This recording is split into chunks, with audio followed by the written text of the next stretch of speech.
Bacım, müşkülüz nəmədir, nəm olub? Baba Hacı abi bu uşaq məndən demeden korkup geceler hadaram deyir koymur da biz yatak. Ne özü yatır ne koyur biz yatak. Əmziyan, nəmədən qorxulay? Qorxu yox ki. Gecə də elə buzurdu.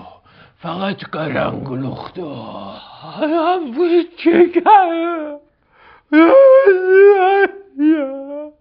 Nəmə deyirək? Qəşəng danış görüm.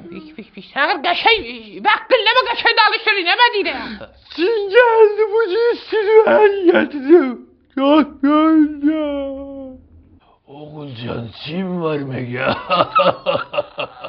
Qılığın acır idi. Qılığın acıydı. Ama siz oxşuydu. Ağla gəl. Hacı abi bağışlasın elə uşaq saf idi o.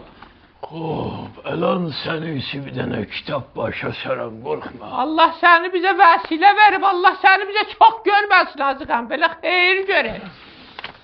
Sürü də dualar yazacağım, fəqət yerinə yetirə bilir. Adı nəmədir? Adı Xəlildir, Hacı. Xəlil, öz adı nəmədir, nənəsinin adı? Öz adım Afan. Xəlil, Zahidi Afan. Bacım, əriz var. Hacıqam, əriylə təsiri var duada, axı fəqət nənə adını soruşarlar, bilmirəm. Bacım, heç səndə də əsab yox. Bəs də bərim var, nə bak qurəş eşidə çıxmayıb ki bu sən. Əlan bildim ki, uşaq elə səndən qorxubdu. Mənzirim bu da ərin durar. Bəli, durar, Allah sizi ikiləhə saxlasın.